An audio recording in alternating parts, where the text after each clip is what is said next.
OMR shading ஓரளவு நல்லா வந்துருச்சா? OMR ஷேடிங்ல தெளிவாயிட்டீங்களா? தப்பு இல்லாம பண்ணிடலாம், அப்படித்தானா? சரி, அதனால அது ரொம்ப கவனமா பண்ணணும். ஏன்னா திடீர்னு ஒரு கொஸ்டினை விட்டு ஷேட் பண்ணி வரிசையா போயிட்டீங்கன்னா கடைசியில் என்ன பண்ண முடியாது, பட்ட பாடெல்லாம் வேஸ்டா போயிடும். சரியா? அது மாதிரி இன்ஸ்ட்ரக்ஷன் நான் வாசிக்கல, ப்ளூவா பிளாக்கான்னு தெரியல எனக்கு. அதாவது என்ன கொடுப்பாங்கன்னா பொதுவா ப்ளூ ஆர் பிளாக்னு கொடுப்பாங்க, அல்லது பிளாக் கொடுப்பாங்க. அதனால என்ன பண்ணுங்கன்னா நாளைக்கே ஒரு பேனா வாங்கிருங்க, பிளாக் பேனா. எந்த பேனா எக்ஸாம்ல ஷேட் பண்ண போறீங்களோ அதே பேனாவை நாளையில இருந்து நீங்க என்ன எழுதினாலும் சரி, கிளுக்குனாலும் எதை வச்சுதான் கிளுக்கணும், எதை வச்சுதான் கிளுக்கணும், அந்த பேனா வச்சுதான் கிளுக்கணும். பிளாக் பேனா இல்ல, நீங்க எக்ஸாம்ல எழுத போற பேனா வச்சுதான் 2 வாரம் நீங்க என்ன செய்யணும், யூஸ் பண்ணலாம். முடிய போகுதுன்னா பரவாயில்ல, முடிஞ்சா அடுத்த பேனா எடுத்துக்கிடுங்க, தப்பு இல்லை. ஆனா 2 வாரத்துல ஒரு ரீஃபில முடிப்பீங்களான்னு எனக்கு தெரியல. ஆனா அண்டர்லைன் பண்ணி பண்றதா இருந்தா நீங்க என்ன 2 பேனா வாங்கி வச்சுக்கிடுங்க. நீங்க அதாவது நீங்க முந்தின நாள் லைட்டு ஃப்ரெஷ் பேனா வாங்கிட்டு அங்கே போய் என்ன செய்யக்கூடாது, நிக்க கூடாது. அதாவது அந்த பேனா உங்களுக்கு நல்ல ஃப்ளூயண்டா என்ன செய்யணும், இருக்கணும். சரியா? நான் டிசம்பர் 1ஆம் தேதி எழுத போறேன் இந்த எக்ஸாம் இந்த பேனா வச்சு. அதனால அக்டோபர் 15ஆம் தேதியில இருந்து கையெழுத்து போட்டாலும் சரி, என்ன எழுதினாலும் சரி, எழுதான் பாக்கெட்ல ஃபுல்லா அந்த பேனா மட்டும்தான் இருக்கும் கையில ஃபுல்லா. என்னன்னா அந்த கை அதுக்கு என்ன செய்யும், அடாப்ட் ஆகும், பழகும். ஒரு 40 நாளா வேணும், அட்லீஸ்ட் 2 வாரமா என்ன செய்யுங்க, எந்த பேனா யூஸ் பண்ண போறீங்களோ அந்த பேனாவை நாளையில இருந்து என்ன செய்ய ஆரம்பிச்சிருங்க, யூஸ் பண்ண ஆரம்பிச்சிருங்க. சரியா? ஒருவேளை ஒர்க் பண்ணிட்டு இருந்தா ரெட்டிங் யூஸ் பண்ண வேண்டி இருக்கும், அது ஒன்றும் பண்ண முடியாது டீச்சர்ஸுக்கு. அதை நீங்க அது ஒன்றும் பிரச்சனை இல்லை. அதுக்காக நான் அங்கேயும் போய் ரெட்டிங் பிளாக்ல போடன்னு சொல்லக்கூடாது. அது வேற வழி இல்லாத பட்சத்துல மற்ற அதை தாண்டி மற்ற விஷயங்கள் நீங்க என்ன பேனா எழுத போறீங்களோ அந்த பேனாவை நீங்க என்ன செய்யுங்க, நாளையில இருந்தே நீங்க யூஸ் பண்ண ஆரம்பிச்சிருக்கோம். ஒரு 2-3 பேனா வாங்கி வச்சுக்கோங்க. பிளாக்கே வாங்கிருங்க. ஏன்னா இந்த ப்ளூ வாங்கிட்டு திரும்ப கடைசிலாம் பிளாக் மட்டும் போட்டாலும் சிக்கலாயிரும். பொதுவாக இப்போ டிஎன்பிசி டிஆர்பி எல்லாமே பிளாக் தான் யூஸ் பண்ண சொல்றாங்க. ப்ளூ சொன்னாலுமே கண்டிப்பா பிளாக் கொடுப்பாங்க. பிளாக்கு ஒரு பெரிய இடம் இருக்கு. அதனால தைரியமா நம்பிக்கையா என்ன பேனா வாங்கிருங்க, பிளாக் பேனா வாங்கிருங்க. பாயிண்ட் 7 வாங்க, 5 விட எது வாங்க, 0.7 லெட் பாயிண்ட்ல எது 0.7. நான் வேணா குரூப்ல வேணா போட்டு விடுறேன், ஏதாவது ஒரு மாடல் நீங்க நைட் வேணா பார்த்துட்டு போட்டு விடுறேன் அந்த பேனா. அதாவது என்னன்னா ஷேட் பண்றது கொஞ்சம் ஈஸியா இருக்கும். அந்த ஷேட் பண்றதுல ஒரு செகண்ட் கூட என்ன செய்யும், டைம் வேரியேஷன் நமக்கு இருக்கும். சரியா? ஒரு செகண்ட், ஒரு மில்லி செகண்டோட அருமையெல்லாம் நமக்கு என்ன செய்யணும், போட்டி தேர்வுகளுக்கு என்ன செய்யணும், தெரியணும். சரியா? கடைசி ஒரு செகண்ட்ல கூட ஒரு கொஸ்டின் 1 மார்க் எடுக்கிறதுக்கு என்ன இருக்கு, 81 நிக்கி கடைசி ஒரு கொஸ்டின் சேடா 82 ஆயிட்டுனா லைஃப் எங்கேயோ போயிடும். நான் திரும்ப ஒருக்கா நீங்க டெட்டுக்குன்னு வரணும்னு அவசியமே கிடையாது. அதனால ஒரு கொஸ்டின் 1 நிமிஷம் இதெல்லாம் நீங்க என்ன செய்யக்கூடாது, அற்பமா நினைக்கவே கூடாது. அதனால அதை நல்லா பண்ணி வச்சுக்கோங்க. டிஎன்பிசி எழுதினவங்க OMR ஷேட் பண்ணவங்களுக்கு பிரச்சனை இல்லை, அடிக்கடி பண்ணிடலாம். உங்களுக்கு கொஞ்சம் கான்ஃபிடென்ட் கம்மியா இருக்குன்னா ஒரு அரை அடி ஸ்கேல் கையில வச்சுடுங்க. சரியா? ஒரு அரை அடி ஸ்கேல வச்சு இப்போ உதாரணத்துக்கு 22வது கொஸ்டின் ஷேட் பண்றீங்க, அடுத்து 24வது கொஸ்டின் ஷேட் பண்ண போறீங்க, 23வது கொஸ்டின் தெரியாது அப்படின்னா 24க்கு பி ஆன்சர் பார்த்துட்டு 23ல கொண்டு என்ன செஞ்சிடக்கூடாது, பி போட்டக்கூடாது. அதுல ரொம்ப கவனமா இருக்கணும். புரியுது? அதுக்காக தான் ஒரு ஸ்கேல், அரை அடி ஸ்கேல வச்சு அந்த எந்த கொஸ்டின் போட போறோங்கிற பார்த்து கவனமா என்ன செய்யணும், ஷேட் பண்ணும்போது போகணும். சரியா? சிலர் என்ன பண்ணுவாங்கன்னா முதல்ல குறிச்சு வச்சுட்டு கடைசியில உட்காந்து என்ன செய்வாங்க, ஷேட் பண்ணாங்க. இந்த இடக்கெல்லாம் என்ன செய்யக்கூடாது, பண்ணவே கூடாது. நல்லா தெரிஞ்சுடுங்க. கடைசியில உட்காந்து இந்த சேட்டையெல்லாம் என்ன செய்யக்கூடாது, பண்ணக்கூடாது. முதல்ல கொஸ்டின்ல குறிச்சுட்டு அடுத்து எழுத குறிக்கிறேன். முதல் கொஸ்டின் சரியா, குறுந்தொகையை தொகுத்தவர் யார் அப்படின்னு இருக்குன்னா யாரு, பூரிக்கோ.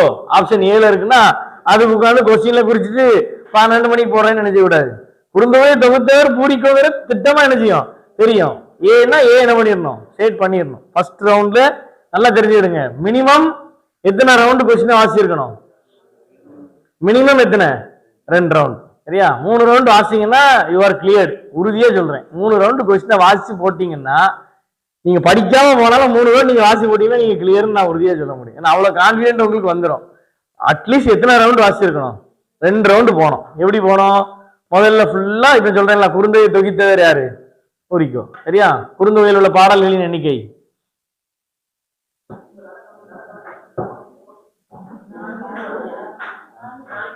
401. ஏன் இவ்வளவு திணறுது? தமிழ் ஃபர்ஸ்ட் பேசிக்கே திணற விடாது. சரியா? சரி, காந்தியடிகள் வரும்போது அவருக்கு தமிழை மொழிபெயர்த்தது யாரு தமிழ்நாட்டுல? காந்தியடிகள் வரும்போது ஜிபோ மொழிபெயர்த்தாரா? காந்தியடிகள் பிறக்கும் போது அவர் அங்க போயிருப்பாரு லண்டனுக்கு, ஜி போப்பு. காந்தியடிகள் தமிழ்நாட்டுல வந்து ஹிந்தி இங்கிலீஷ்ல பேசும்போது அதை தமிழை டிரான்ஸ்லேட் பண்ணது திருவிக்க. சரியா? ஒரு எக்ஸாம்பிள். அப்ப இது உங்களுக்கு தெரியல அப்படித்தானா? ஆப்ஷன் இருக்கு, திருவிக்கா இருக்கும், ஊவே சாமிநாதர் இருக்கும், தெரியல. அப்போ முதல்ல என்ன செய்வீங்க, ஷேட் பண்ணாதீங்க, விடுங்க. அடுத்த ரவுண்ட் என்ன செஞ்சுக்கலாம், வந்துக்கலாம். அப்படி என்ன செய்யணும், சாலிடா தெரிஞ்சதை ஃபர்ஸ்ட் ரவுண்ட் என்ன பண்ணிடணும், ஷேட் பண்ணி முடிச்சிடணும். முதல் ஒரு 1.5 மணி நேரம் அதுதான் டைம். அதாவது இது திட்டமா எனக்கு தெரியும், மேக்ஸா ரைட்டு, A+B² ஃபார்முலா ஒன்று இருக்கு, சிம்பிளா ரைட்டு போட்டுடலாம். மேக்ஸ் உள்ளவங்களையும் சேர்த்தான் சொல்றேன். சயின்ஸ் இந்த கொஸ்டின் எனக்கு திட்டமா தெரியும், எனக்கு சாலிடா இதான் ஆன்சர் உறுதியா தெரிஞ்சதை ஃபர்ஸ்ட் ரவுண்ட்ல ஷேட் பண்ணிடணும். எத்தனை மொத்தம் 150 கொஸ்டினா, 150 கொஸ்டின் சரியா, ஃபர்ஸ்ட் ரவுண்ட் ஷேட் பண்ணி முடிச்சிடணும். ஒரு 40 கொஸ்டின் வந்துட்டுன்னு வச்சுக்கிடும், இல்லை 35 40 வந்தாலே அச்சீவ்மெண்ட் தான் என்ன பொறுத்தவரை. அவ்வளவுதான் வரும் சரியா. நான் ஓரளவுக்கு நம்ம படிக்கிறதுனால அவ்வளவுதான் வரும் ஃபர்ஸ்ட் ரவுண்ட்ல. அடுத்த 2ஆம் ரவுண்ட் ஷேடிங். எதனால 2ஆம் ரவுண்ட். இப்போ இதுவா அதுவா, திருவிக்காவா ஊவேசாவான்னு தெரியலையா, டவுட்டா இருக்கு யாரு. அப்போ இப்படி ஆசிலேஷன் நிறைய இருக்கும், எலிமினேஷன் ஆப்ஷன் இருக்கும். இது கண்டிப்பா என்ன செய்யாது, வராது. இப்ப ஜி போப் ஆப்ஷன்ல இருக்குன்னா, ஜி போப் இங்கிலாந்துக்கு 1886 என்ன பண்ணிடுவாரு, போயிடுவாரு. தலைவன் சவுத் ஆப்பிரிக்கால இந்தியா வந்தது எப்போ, 1913. அப்ப இந்த காலங்கள் கண்டிப்பா போடுறது. அப்ப ஜி போப் வராது. அடுத்து கால்வெல் ஆப்ஷன் இருக்கு. கால்வெல் 1891 போய் சேவையே செஞ்சுட்டாரு. இவர் அப்பதான் சவுத் ஆப்பிரிக்காவுக்கு படிக்கிறதுக்கே என்ன செய்யறாரு, போறாரு. அப்ப கண்டிப்பா கால்வெல் கான்ட்ரடிக்ஷன் ஆகாது. ஒண்ணு ஊவேசாவா இருக்கணும் அல்லது திருவிக்கா. அப்ப இதுவா அதுவா, அதை நீங்க ப்ரேயர் பண்ணிட்டு இது எந்த ரவுண்ட்ல ஷேட் பண்ணணும், செகண்ட் ரவுண்ட். இது ஒரு ரவுண்டு போகும் சரியா, செகண்ட் ரவுண்ட். இப்ப இதுல ஒரு 60 கொஸ்டின் போடுறீங்கன்னு வச்சுக்கணும். இப்ப எத்தனை வந்துட்டு 100 மினிமமா சொல்றேன். அடுத்து 50 கொஸ்டின் என்னன்னு என்ன செய்யாது தெரியாது சரியா. அப்ப அதுக்காக ABCD வரிசையா போட்டுடலாமா, அப்படி போடக்கூடாது. அதுக்கு எப்படி போடணும்னு சொல்லித்தரேன் சரியா. தெரியாத கொஸ்டின் ஆப்ஷன்ல எலிமினேட் பண்ண முடியாத கொஸ்டின் கடைசி ரவுண்ட் என்ன செய்யணும், கடைசியில ஷேட் பண்ணும் சரியா. இப்படி கரெக்டா நீங்க போனீங்கன்னா, பிரசன்ஸ் ஆஃப் மைண்டோட போட்டீங்கன்னா, செகண்ட் ரவுண்ட்ல எதை ஷேட் பண்றீங்களோ, எத்தனை கொஸ்டின் ஷேட் பண்ணி முடிக்கீங்களோ அது உங்க மார்க்கா இருக்கும். ஏன் அப்படி சொல்றேன்னா, இந்த 40 சாலிடா கரெக்ட் சரியா. இந்த 60 கொஸ்டின்ல கரெக்டா சொல்றான், ஒரு 35ல இருந்து 40 வரை கரெக்ட் ஆகும் இதுவா அதுவாங்கிறது. அப்ப இப்ப எத்தனை ஆச்சு, 75 to 80. இந்த 50 ஒண்ணுமே தெரியாத ஒரு 20 என்ன செய்யும், இந்த ரெண்டுக்கும் ஒரு ஆவரேஜ் கரெக்டா என்ன செய்யும் வந்து நிற்கும். 3 ரவுண்டு தெளிவா உட்காந்து போட்டிருந்தீங்கன்னா வெளியே வரும்போது உங்களுக்கு தெரிஞ்சிடும் பாஸ் அப்படின்னு. நான் சொன்னது 100க்கு தான் டார்கெட் சொல்லியிருக்கேன், 82 பேட்சே நான் என்ன செய்யல எடுக்கல சரியா. அப்ப யோசிச்சுடுங்க, அவ்வளவு தூரம் என்ன செய்யும், அப்படிதான் இருக்கும். இப்ப நாளை எல்லா எக்ஸாமுமே 3 இது போவேன், 3 ரவுண்ட் என்ன செய்வேன், 200 கொஸ்டினே 3 ரவுண்ட் அடிக்கும் ஒரு இதுல. நீங்க அன்ஃபிட் யாரு தெரியுமா, 10 கொஸ்டின் கடைசியில வாசிக்க டைமே இல்லை, என்ன போட்டேன்னு எனக்கு தெரியலன்ட்டு வந்தீங்கன்னா, நீங்க அடுத்த ஆன்சர் கீழே என்ன செய்யாதீங்க செக் பண்ணாதீங்க. என்ன என்கிட்ட யாரும் அப்படி சொன்னாங்கன்னா ரைட் அவ்வளவுதான். அது இருக்க கட்டாது எவ்வளவு வருது எதுவுமே நான் என்ன செய்ய மாட்டேன், முடிஞ்சு போச்சு. கொஸ்டினே வாசிக்காம நான் கடைசி 10 கொஸ்டின் சும்மா BCD போட்டேன்னா அப்பனா முடிஞ்சு. பரிதாபகரமான முடிவு தான், அதை சொல்லித்தான் ஆகணும். உண்மையுமே கடைசியில் என்ன செஞ்சிருந்தான் சொல்லிட வேண்டியதான். ஒரு 2 ரவுண்டு நீங்க போனீங்கன்னா தான் கரெக்டா என்ன பண்ணிக்கணும்னு அர்த்தம். அதனால இப்ப மேட்ரு என்னன்னா, அந்த 40 போட்டுருவீங்க சரியா, இதுல எந்த பிரச்சனையும் கிடையாது. அடுத்து மீதி எத்தனை இருக்கு, 110. நம்ம மைண்ட் என்ன செய்யணும்னா, 40 கொஸ்டின் தான் தெரிஞ்ச கொஸ்டின், மீதி 110 கொஸ்டின் தெரியாத கொஸ்டின். பிசி இங்க வந்து சொல்லுவோம் 40 கொஸ்டின் தான் தெரியும், மீதி 110 தெரியாத கொஸ்டின். நான் 10 என்ன செய்யல, பாஸ் ஆகல. இதுதான் உங்களுக்கும் TNPSC உள்ளவங்களுக்கும் உள்ள பெரிய டிஃபரன்ஸ் சரியா. நீங்க 110 பிசி போட்டு ஒரு 20ல இருந்து 30 கொஸ்டின் 35 கொஸ்டின் என்ன பண்ணுவீங்க போடுவீங்க, 75ல வந்து நிற்கும். அதே இது 110 அந்த 1.5 மணி நேரத்துல தெரியாத 110 கொஸ்டின் கூட அவன் பசல் விளையாண்டான்னா, அந்த 110ல 65 என்ன செய்யும் போட்டு.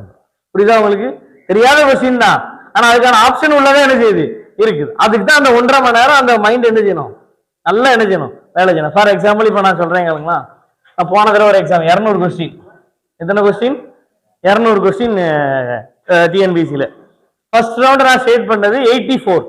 எத்தனை, அதாவது எனக்கு நல்லா சாலிடா தெரிஞ்ச கொஸ்டின் எத்தனை 84. நான் எண்ணுவேன், ஒரு ஷேட் முடிஞ்சோடனே கவுண்ட் பண்ணுவேன், டைம் இருக்கும் அதுக்கெல்லாம். பொறுமையா உட்காந்து என்ன செய்யறது, கவுண்ட் பண்ணா 84. செகண்ட் ரவுண்டு போறேன், எது இதுவா அதுவா அப்படின்னு சொல்லிட்டு சரியா. 146 செகண்ட் ரவுண்ட்ல, இதுவா அதுவால எத்தனை போட்டிருக்கேன் 146. அப்ப 54 என்னது கடைசி ஒரு சுத்து முடிச்சாச்சு சரியா. எனக்கு வந்த மார்க்கு 143. எக்ஸாக்டா இல்லைனாலும் ஓரளவு மேட்ச் ஆகுதா, கிளியர், அவ்வளவுதான். எனக்கு தெரியும் 3 ரவுண்ட் முடிச்சாச்சு.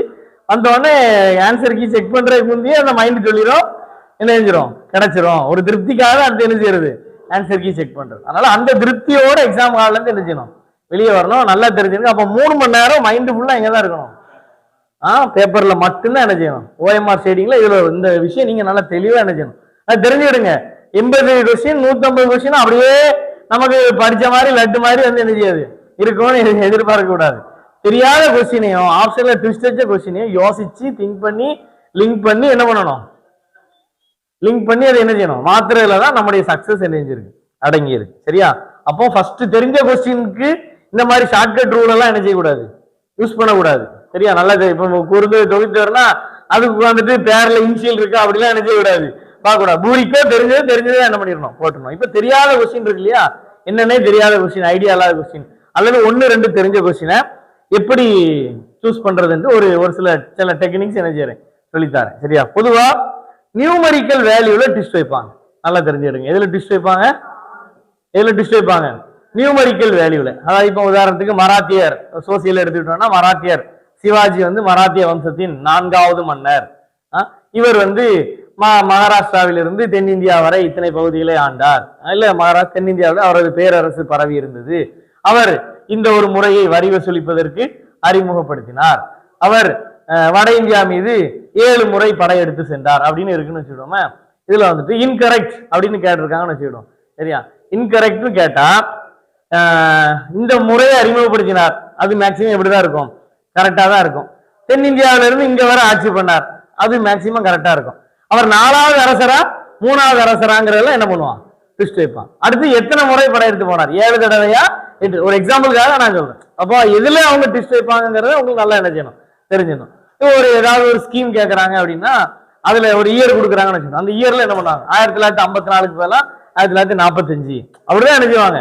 அந்த கொஸ்டின் எடுக்கிறவங்களோட மைண்ட் செட் எதுல ட்விஸ்ட் வைக்கணுங்கிறத நம்ம அந்த இடத்துல அதை என்ன செய்யணும், யோசிக்கணும். நம்ம மைண்ட் செட்ல இருந்து யோசிக்காம யார் மைண்ட் செட்ல இருந்து யோசிக்கணும். இது எதுக்கு, டவுட்டான கொஸ்டினுக்கு. சரியா? குறுந்தவே தொகுத்தவருக்கு கொஸ்டின் எடுக்கிற மைண்ட் செட்ல உட்கார்ந்து என்ன செய்யக்கூடாது, யோசிக்கூடாது. நல்லா சொல்லிட்டு தெரிஞ்ச சாலிடான பெரிய கொஸ்டின் இதுதான் அப்படின்னு தெரிஞ்ச பிறகு அதுக்கு வேற எந்த யோசிப்புமே யோசிக்க கூடாது. சரியா? அப்படி யோசிச்சு நிறைய பேர் தெரிஞ்ச கொஸ்டின் என்ன பண்ணிட்டு வருவாங்க, தப்பு விட்டுட்டு வருவாங்க. ஆனா அந்த இதுக்கே போகக்கூடாது. தெரியாத கொஸ்டின் ஆப்ஷன்ல ட்விஸ்ட் இருக்குன்னா நீங்க இதை என்ன செய்யணும், ஃபாலோ பண்ணணும். எதுன்னா நியூமரிக் நம்பர் வேல்யூஸ்ல என்ன இருக்கும், சேஞ்ச் இருக்கிறதுக்கு வாய்ப்பு இருக்கு. ஒண்ணு.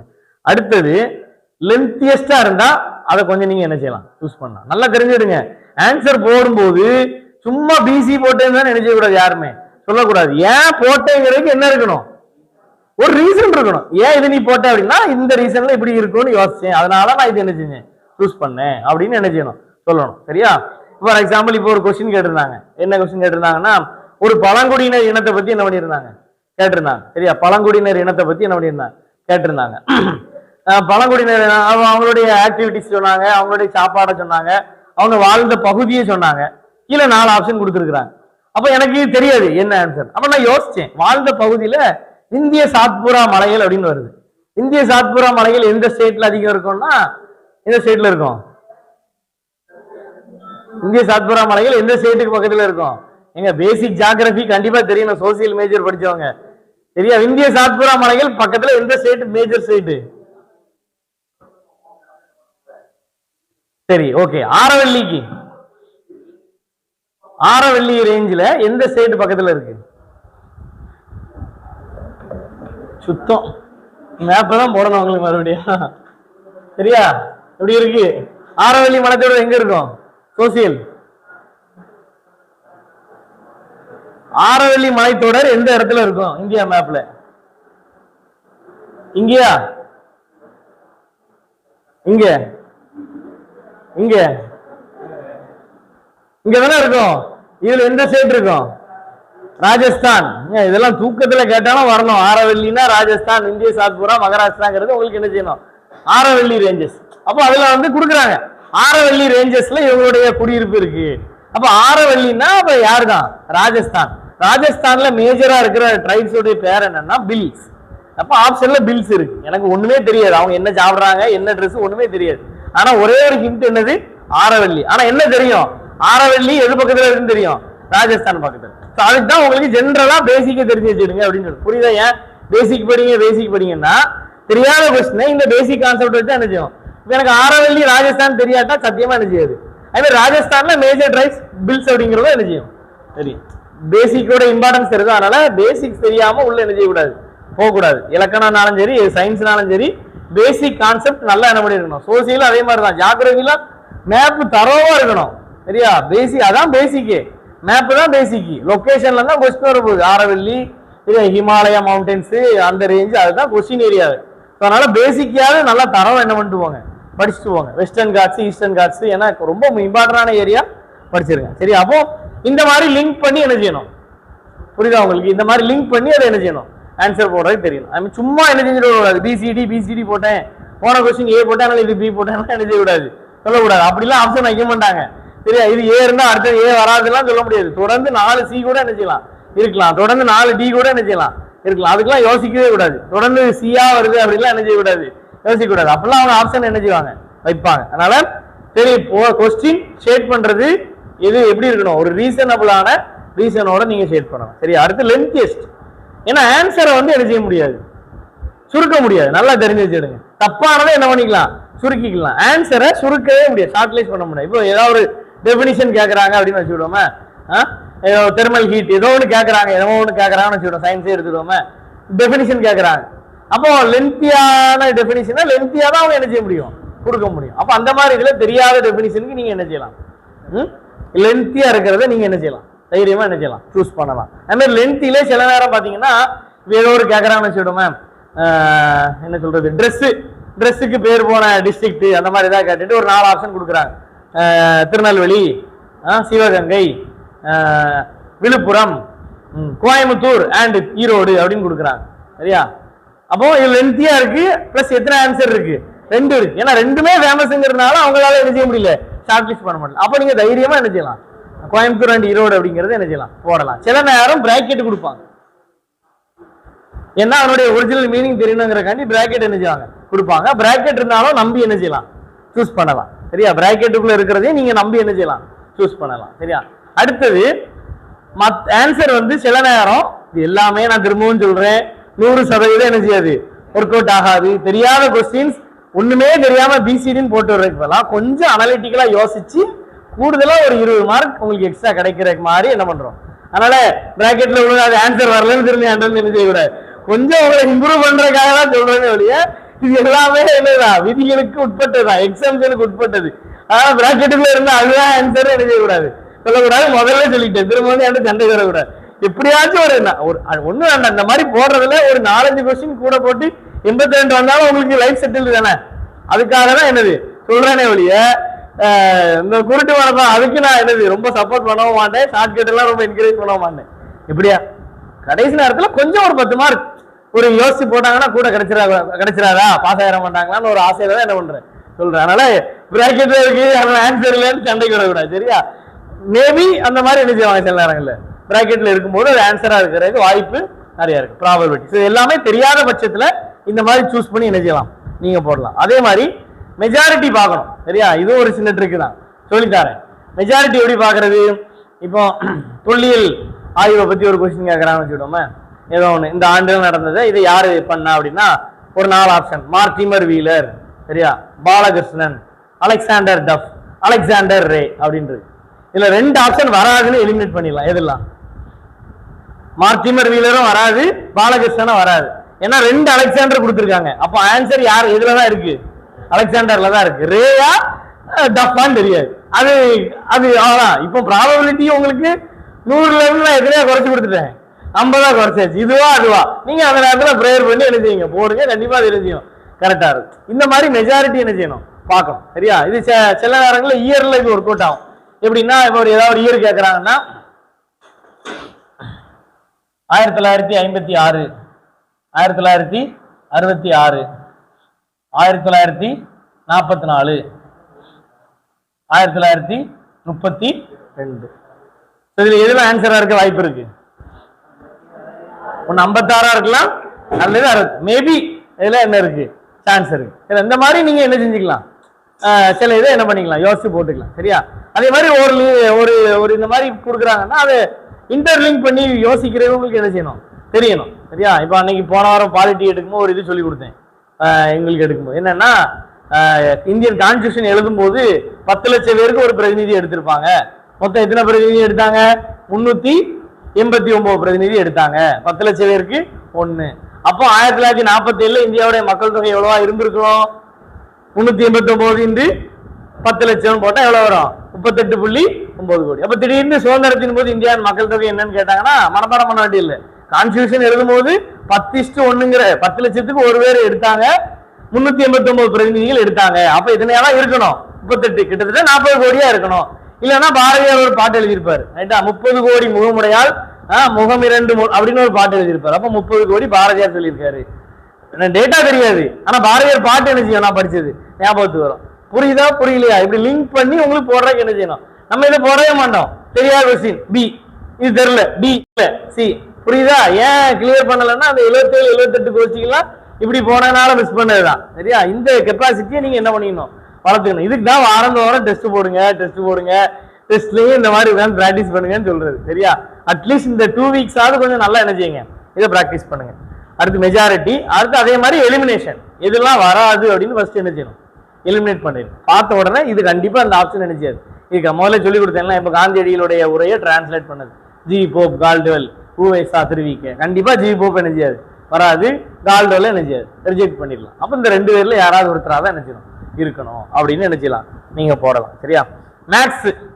மேக்ஸ் உள்ளவங்களுக்கு மேக்ஸ் ஃபார்முலா படி தான் போடணும். அதெல்லாம் நீங்க எக்ஸப்ஷனே கிடையாது. வழி இல்ல, டைம் ஏதோ நெரிக்குது அப்படின்னா 1 அல்லது 0 ஆன்சர்ல இருந்துச்சுன்னா அதை நீங்க என்ன செய்யலாம், சூஸ் பண்ணலாம். ஒரு நம்பர் வேல்யூல 1 ஆர் 0 அப்படின்னு இருக்குன்னா, 1 அல்லது 0, 1 ஏல 0 இருக்கு, 1 இருக்குன்னா நீங்க அதை என்ன செய்யலாம், சூஸ் பண்ணலாம். கொஸ்டினை பார்க்கணும். கொஸ்டின்ல மைனஸ் இருந்துச்சுன்னா 0 சூஸ் பண்ணுங்க. கொஸ்டின்ல மைனஸே இல்லைன்னா 1 சூஸ் பண்ணுங்க. இந்த எக்ஸஸ் வர்றது, சிம்பிளிபிகேஷன் அதெல்லாம் தெரியல, கன்ஃபியூஸ் ஆயிடுச்சு அப்படின்னா இதுவுமே என்னதுதான், முடியாத பட்சத்துலதான் 1 அல்லது 0 என்ன நீங்க என்ன செய்யலாம், சூஸ் பண்ணலாம். சரியா? கை கொடுக்கும், சில நேரங்கள் என்ன செய்யும், கை கொடுக்கும். காட்ஸ் கிரேஸ் இருக்கு, அது ஒர்க் அவுட் ஆகும். சரியா? சும்மா ஷேக் பண்ணிட்டு வர்றதுக்கு பதிலா இப்படி ஒரு லாஜிக்கா நீங்க என்ன செய்யலாம், யூஸ் பண்ணலாம். அதே மாதிரி மென்சுரேஷன் இருக்கு இல்லையா, ஏரியா வால்யூம், பரப்பளவு கன அளவுல மேக்சிமம் பை வச்சுதான் கணக்கு கேட்பாங்க. பை வச்சு வர்ற மாதிரி ஃபார்முலா படிச்சுட்டு போயிடணும். முந்தின நாள் உட்காந்து ஃபார்முலாவை தட்டிடணும். மேக்ஸ் ஏரியா கன அளவு ஃபார்முலாவை அப்படியே என்ன பண்ணிட்டு போயிடணும், தட்டிட்டு போயிடணும். எனக்கு தெரிஞ்சு நீங்க படிச்சுட்டு போறது அந்த ஒன்னாதான் இருக்கும்னு நினைக்கிறேன். மிச்சபடி வேற எதையுமே நீங்க படிச்சுட்டுலாம் போக வேண்டியதில்லை. ஏன்னா நமக்கு ஆப்ஷன் கொடுத்தா கொடுக்குறாங்க. டிஸ்கிரிப்டிவ் எக்ஸாம்னா விளக்குக சுருக்குக எழுத சொன்னாங்கன்னா நம்ம என்ன செய்யணும், மனப்பாடம் பண்ணிட்டு போனோம். இது தேவையே இல்லை. ஆனா மேக்ஸ் ஃபார்முலா கண்டிப்பா நினைஞ்சிருக்கணும். படிச்சுட்டு போயிருங்க, ஃபார்முலா படிச்சுட்டு போங்க. ஃபார்முலா சொதப்பிச்சுன்னா பை வச்சு வர்ற, இப்ப உருளைன்னு கன அளவு கேட்டிருக்காங்கன்னா பை வச்சுதான் வரும். அந்த ஆன்சர் 11ஆல வகுப்படக்கூடியதா இருக்கும். சரியா? மேக்ஸ் நல்லா கவனிச்சுடுங்க. கன அளவு, ஏரியா, பை வச்சு ஃபார்முலா வர்றதுக்கு ஆன்சர் எதால டிவைட் ஆகக்கூடியது, 11ஆல டிவைட் ஆகக்கூடியதா இருக்கும். 11ஆல டிவைட் ஆகக்கூடியது எப்படிங்கிறது நீங்க போட்டு பாத்துருங்க, ஒன்னும் பிரச்சனை. 45 0 8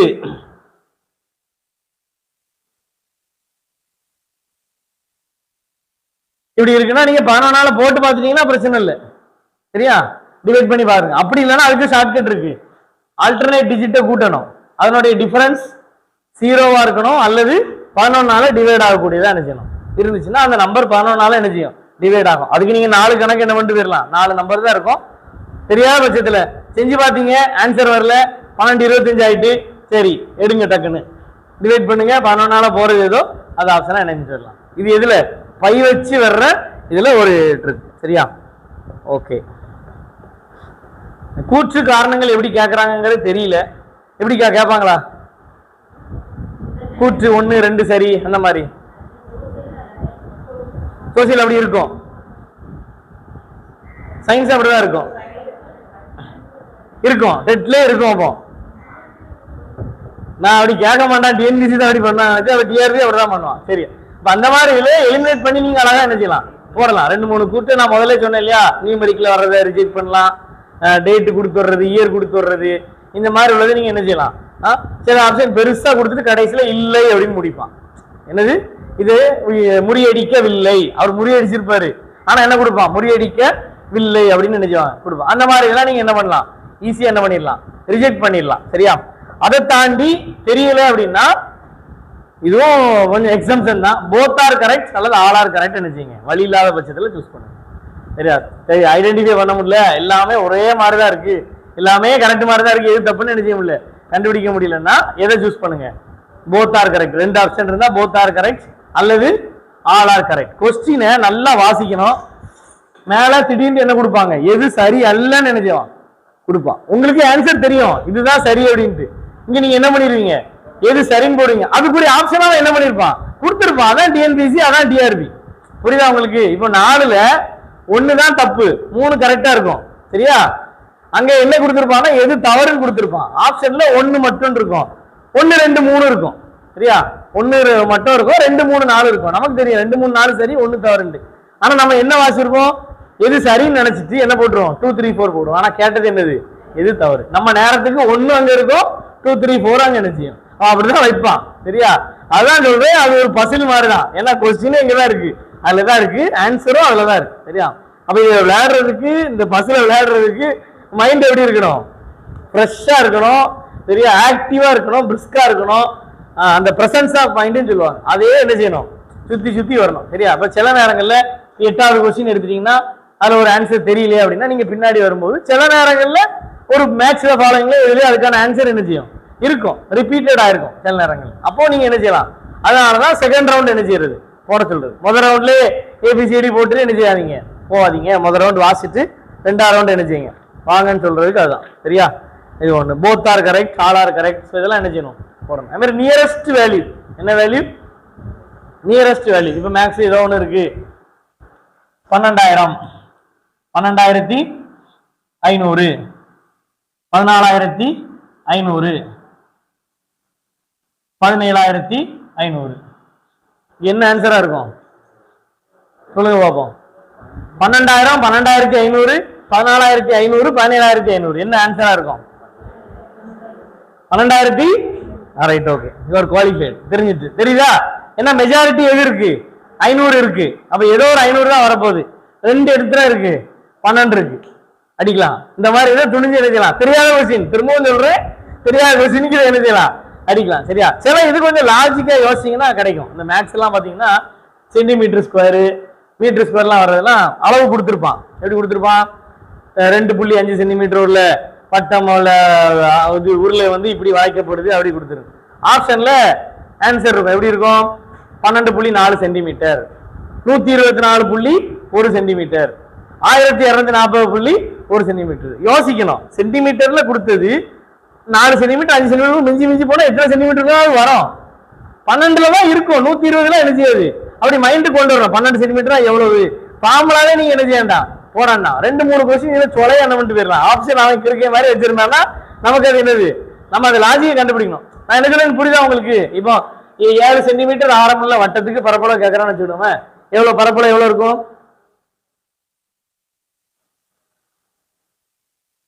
சரியா? 154 சென்டிமீட்டர். கரெக்ட் தானா? மீட்டர்ல இருக்கிறாங்க 1.54 இருக்கும். சரி, இப்போ 7 சென்டிமீட்டர் கேட்கறான். 7 சென்டிமீட்டர் ஒரு அரை, இது எவ்வளவுதான், ஒரு அரை அடி ஸ்கேலோட கம்மியான வட்டம் தான்.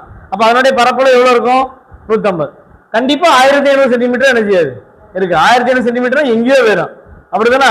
1000 கிட்டத்தட்ட 1 மீட்டர். அப்ப அவ்வளவு தூரம் இருக்காது அப்படின்னு அந்த இமேஜினேஷன் என்ன செய்யணும் பண்ணணும். மேக்ஸ்ல நான் சொல்லிட்டு இருக்கு, புரியுதா உங்களுக்கு? ஆனா மேக்சிமம் அப்படி கொடுக்க மாட்டான். கொடுத்தான்னா என்ன செய்வான், 154 144 அப்படிதான் கொடுப்பாங்க.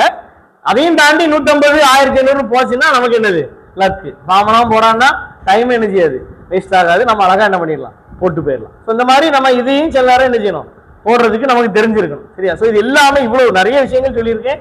இது எல்லாம் உங்களுக்கு மைண்டாங்க என்ன செய்யணும், ஆப்ரேட் ஆகணும். சரியா? அதுக்கு பேசிக்கா செய்ய வேண்டியது சில கொஸ்டின், சில விஷயங்கள் இருக்கு, நல்லா தெரிஞ்சுடுங்க. 2 லாங்குவேஜ்லயும் கொஸ்டின் ரீட் பண்ணுங்க. 2 லாங்குவேஜ் உண்டுமா? தமிழ் ஒரு லாங்குவேஜ் தான் கேட்பாங்க, இங்கிலீஷ் அந்த லாங்குவேஜ் தான் கேட்பாங்க, பிரச்சனை இல்லை. மேக்ஸ், சயின்ஸ், சோசியல், சைக்காலஜி எனக்கு தெரிஞ்சு 2 லாங்குவேஜ் இருக்கு. அப்போ கண்டிப்பா 2 லாங்குவேஜ்லயும் வாசிக்கிறதுக்கு என்ன செய்யுங்க, ட்ரை பண்ணுங்க. ஏன்னா எனக்கு தெரிஞ்சு அப்படிதானே கொடுப்பான், இங்கிலீஷ் தானே ஃபைனல்னு கொடுப்பான், அதான் கொடுப்பாங்க. அப்புறம் டிஎன்பிசி எழுதியதும் அதான் கொஞ்சம். சரியா? சில நேரங்களில் டிரான்ஸ்லேஷன்ல நிறைய கொலைகள்லாம் என்ன செய்யுது நடக்கு. ஐ மீன் நான் ஒரு கிண்டலுக்கு சொல்றேன் கேளுங்க. ஆசிட் பேஸ், அமிலம் காரம், அமில அடிப்படைன்னு டிரான்ஸ்லேட் பண்ணுவாங்க. பேஸுக்கு அடிப்படைங்கிற ஒரு டிரான்ஸ்லேஷனும் இருக்கு. ஆனா கெமிஸ்ட்ரி படி பேஸுக்குரிய டிரான்ஸ்லேஷன் என்னது, காரம். அது மெட்டா ஏக்கும் கூகுளுக்கு என்ன செய்யாது தெரியாது. பேஸ்னா அடிப்படை, அதனால அது எப்படிதான் டிரான்ஸ்லேட் பண்ணோம், அமில அடிப்படைன்னு டிரான்ஸ்லேட் பண்ணணும். இப்படி நிறைய விஷயங்கள் இருக்கு சரியா. செக் அப்படின்னு இருக்கும். செக்னா என்ன அப்படின்னா பாலிட்டியில ராஜ்யசபாவுடைய வேலை வந்துட்டு இவங்க வெரிஃபை பண்றது, சரிபார்க்கிறது அல்லது மட்டுப்படுத்துறது. ஏன் செக்குக்கு என்ன எழுதி வச்சுப்பான், காசோலைன்னு எழுதி வைப்பான். பார்லிமெண்ட்ல போய் காசோலைன்னு டிரான்ஸ்லேட் பண்ணி வச்சா வைத்திருச்சலா இருக்குமா இருக்காதா, நமக்கு தெரியும். காசோலைன்னா அவன் கொஸ்டினை பார்க்கறேன் எழுதிடுவான். பாராளுமன்றத்துல என்னையா காசோலை இருக்கு அப்படிமா. செக் பண்றதுன்னா என்னது, வெரிஃபை பண்றது, கட்டுப்படுத்துறது. ஆனா அந்த செக்குக்காக என்ன டிரான்ஸ்லேட் பண்ணி வச்சிருப்போம், இப்படி என்னத்தையாவது பண்ணுவாங்க, டிரான்ஸ்லேஷன்ல மிஸ்டேக்ஸ் இருக்கும். ஆனா அங்க கொஸ்டின் ரீட் பண்ணிட்டு உங்களை ஒரு கையெழுத்து வாங்கிடுவாங்க, இன்ஸ்ட்ரக்ஷன்ல வாசிச்சு என்னது ஆங்கிலத்தில் இருக்கிறதே இறுதியானது, இதுக்கு நான் கட்டுப்படுறேன்னு நம்ம என்ன செஞ்சிடும், கையெழுத்து போட்டு கொடுத்துருவோம். அதுக்கடுத்து நம்ம ஒண்ணுமே செய்ய முடியாது. ஏன் இருக்கு, அதனால மேக்சிமம் 2 லாங்குவேஜ்ல கொஸ்டினை வாசிக்கிறதுக்கு நினைச்சிங்க ட்ரை பண்ணுங்க சரியா. அதே மாதிரி இடப்பட்ட டைம்ல கொஞ்சம் டைம் இருக்கும், இது உள்ள போனோன்னு சரியா. அந்த டைம்ல தான் எல்லா பொல்லாத சிந்தனைகளும் என்ன செய்யும் போனோம். படிச்சது மறந்த மாதிரி இருக்கும், கொஸ்டின் ஈஸியா இருக்குமா கஷ்டமா இருக்குமா, வந்த உடனே என்ன செய்வோம்னா கொஸ்டினை உட்காந்து என்ன செய்யறது, வாசிக்கிறது. இந்த வேலையை நீங்க என்ன செய்யாதீங்க பண்ணாங்க. உங்க நேரத்துக்கு உங்க கண்ணில் மாற்ற 4 கொஸ்டின் உங்களுக்கு என்ன செய்யாது, தெரியாத கொஸ்டின் சரியா. மீதி 146 கொஸ்டின் தெரிஞ்ச கொஸ்டின் இருக்கும், இந்த 4 தெரியாத கொஸ்டின் முடிஞ்சு அவ்வளவுதான். 3 மணி நேரம் அவுட்டு. இந்த lengthiest answer, bracket, numerical value ஒன்னும் யோசிக்கிறது என்ன செய்யாது போனாது. ஒன்னே ஒண்ணு மட்டும் செக் பண்ணணும், எல்லா பேஜும் பிரிண்ட் ஆயிருக்கா, அதை மட்டும்தான் பார்த்துட்டு கொஸ்டினை தூக்கி என்ன பண்ணிடணும் 9 வரைக்கும் அந்த சொல்லும் போது எடுத்தா போதும். இல்லைன்னா ஒரு 5 நிமிஷத்துக்கு முந்தைய உங்களுக்கு சாமர்த்தியம் இருந்தா ஷேட் பண்ண ஆரம்பிச்சிருங்க. ஃபர்ஸ்ட் கொஸ்டினை வாசி என்ன செய்ய ஆரம்பிச்சிருங்க, அது உங்களுடைய சாமர்த்தியம் சரியா. அது உங்க கால் இனிஜிலேட்டர், நீங்க பேசுற போல்ட்னஸ் அதை பொறுத்தான் சரியா. நீங்க பம்மி போனா எல்லாத்தையும் இது பண்ணி விட்டுருவாங்க, 9 வரைக்கும் ஆரம்பிக்க விடுவாங்க, வாட்சி கட்ட விடமாட்டா, ஓட்டர் பார்த்து வெளியிடுவாங்க. நானும் எல்லாம் யூபிஎஸ்சி எக்ஸாம் வரை எழுதிட்டு ஒரு பையன் என்கிட்ட பர்ஸை வெளியிடுன்னு நெஞ்சதில்லை, சொன்னதில்லை. தண்ணி பாட்டில் வெளியிடுன்னு சொன்னதில்லை. கோபிக்கே சாக்லேட் அங்கதான் ஒரு 4-5 சாப்பிட்டு என்ன செய்வேன், நான் உள்ள வச்சுதான் சாப்பிடுவேன். இங்கிலீஷ் முன்னாடி சாப்பிடுவேன், எக்ஸாம் சேர்மன் முன்னாடி உட்காந்து என்ன செய்வேன். எனக்கு தூக்கம் வர்ற மாதிரி இருக்கு, நான் சாக்லேட் போடுறேன், அதெல்லாம் நீ என்ன செய்ய முடியாது, தடுக்க முடியாது. அந்த போல்ட்னஸ் உங்களுக்கு என்ன செஞ்சிடணும் வந்துடும். பார்த்தோன்னே அவன் அடுத்து கொஸ்டின் என்ன செய்ய மாட்டாங்க, கேட்க மாட்டாங்க. ரூல்ஸை படிச்சு வச்சுட்டு போனா டக்குனு இல்லை மேடம் அப்படி பண்ணக்கூடாது, நீங்க கொடுங்க அப்படின்னு அவங்களுக்கே தெரியாது, நமக்கு தெரியும். 45-46 எக்ஸாம் எழுதிருக்கோங்கிறதால நமக்கு அந்த போல்ட்னஸ் என்ன செஞ்சிடும் வந்துடும். ஒரு நாள் யாரும் என்ன செய்ய மாட்டாங்க, கொஸ்டினே பண்ண மாட்டாங்க சரியா. ஸ்கேல் கொண்டு போவேன், தேவைப்பட்டா ரப்பர் எடுத்துட்டு போவேன் உள்ள. இதுக்குன்னா அந்த பகடை கணக்கு இருக்குல்ல, பகடை இருக்கு இல்லையா, 3Dக்கு ரப்பர்ல என்ன பண்ணிடுவேன் 5, 4, 3 போட்டு எடுத்து போயிட்டே இருக்கலாம், அவ்வளவுதான். அதையும் நம்ம போடலாம். டிஆர்பி சேர்மன் வந்துட்டு நீ ரப்பர் வச்சு போட்டியா ஸ்கேல் வச்சு போட்டியான்னு கேட்க போறது இல்லை, எனக்கு தேவை என்னது ஆன்சர். அதனால அந்த மாதிரி நீங்க என்ன பண்ணிடணும், அந்த ஒரு போல்ட்னஸ்க்கு வந்துடணும். சில நேரங்களில் சில இன்விஜிலேட்டர் வந்தா பேசி பார்க்கலாம், மேடம் ஒரு 9:20 ஆரம்பிச்சிடறோம் ஒன்றும் கண்டுக்கிறாங்க அப்படின்னா நாங்கள் அப்படி என்ன செய்வோம், கேட்டு ஒரு 10 நிமிஷம் கூட அப்படி பண்ணுங்க, பிரச்சனை கிடையாது. உட்காந்து என்ன செஞ்சுட்டு இருக்காங்க, கொஸ்டினை வாசி மைண்டை என்ன பண்ணி விட்டுறாங்க, டிஸ்கரேஜ் பண்ணி விட்டுறாங்க சரியா. அதனால ஃபர்ஸ்ட் என்ன பண்ணுங்க, ஒரு பேஜ் மட்டும் ஃபில் ஆயிருக்கான்னு பார்த்துட்டு அதுக்கப்புறம் எதுனாலும் ஷேட் பண்ணுங்க சரியா. இந்த மிஸ்டேக்கும் நான் பண்ணியிருக்கிறேன் சரியா. ஆணைக்கும் அடிசருக்குன்ற மாதிரி கொஸ்டினை வந்தோடனே கிழிஞ்சு ஓபன் பண்ணி எழுதி ஆரம்பிச்சாச்சு. ஃபுல்லா இருக்கான்னு பார்த்துட்டு ஷேட் பண்ண ஆரம்பிச்சிட்டேன். கடைசியில் பார்த்தா எனக்கு வந்த question general English question. General தமிழுக்கு என்ன கொஸ்டின் வந்திருக்கு, ஜென்ரல் இங்கிலீஷ் கொஸ்டின் தான். எனக்கு அடுத்து ஒண்ணுமே என்ன செய்யன்னு தெரியல, பண்ணியாச்சு சரி மைண்ட் செட்டை மாற்ற விடாது. ஒரு பெரிய காட்ஸ் கிரேஸ், அந்த ஸ்கூலோடைய ஹெச்எம் க்ளோஸ் ரிலேட்டிவ் எங்களுக்கு சரியா. இன்னொருத்தன் கேட்டா அவர் எவ்வளோ ரெசிஸ்ட் பண்ணிட்டாரு, திரும்ப நாம போய் கேட்டோன்னே அவருக்கு என்ன செய்யன்னு தெரியல. உடனே வந்து டிஎன்பிசிக்கு பேசி ஒரு அப்பாலஜி லெட்டர் எழுதி கொடுத்து வேற கொஸ்டின் புக்லெட் கொடுத்தாங்க. ஆனா எனக்கு -5 மார்க், OMR தப்பா ஷேட் பண்ணனால மார்க் எத்தனை -5. கடைசியில் அந்த எக்ஸாம் எனக்கு ப்ரிலிம்ஸே கிளியர் ஆகல சரியா. அப்போ ஒரு அசால்ட்டுனால அந்த மாதிரி வராது. பட் எதுக்கும் பேப்பர் 1ன்னா பேப்பர் கரெக்டா வந்திருக்கான்னு பார்த்துடுங்க, சோசியல் மேஜர்னா சயின்ஸ் மேஜர் வந்திருக்காங்கிற செக் பண்ணிக்கோ. அதுதான் நான் இதை சொல்றேன் புரியுதா. ஒரு ஷேட் பண்ண ஆரம்பிச்ச வரை திரும்ப OMR மாத்திர மாதிரி நீங்க என்ன செஞ்சிடக்கூடாது, இடம் கொடுக்கக்கூடாது. அது உங்களுக்கு மைனஸ் மார்க் இருக்காதுன்னு நினைக்கிறேன். அப்போ பிரச்சனை இல்லை, நோ ப்ராப்ளம். பிரிண்டா இருக்கான்னு மட்டும் என்ன பண்ணிக்கோங்க பார்த்துக்கோங்க சரியா. பேப்பர் 1 பேப்பர் 2 மட்டும் வேற அப்படி தானே. ஒரே கொஸ்டினா இருந்துச்சுன்னா பிரச்சனை இல்லை, நீங்க அதை மட்டும் என்ன செஞ்சுடுங்க செக் பண்ணிடுங்க.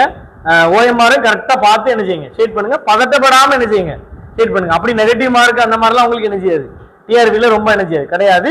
இருந்தாலும் தப்பு வராம என்ன செய்யுங்க, OMRல பொறுமையா நிதானமா ஷேட் பண்ணுங்க. ரொம்ப முடியாத பட்சத்துல அது அந்த எக்ஸ்ட்ரீம்கே போகக்கூடாது.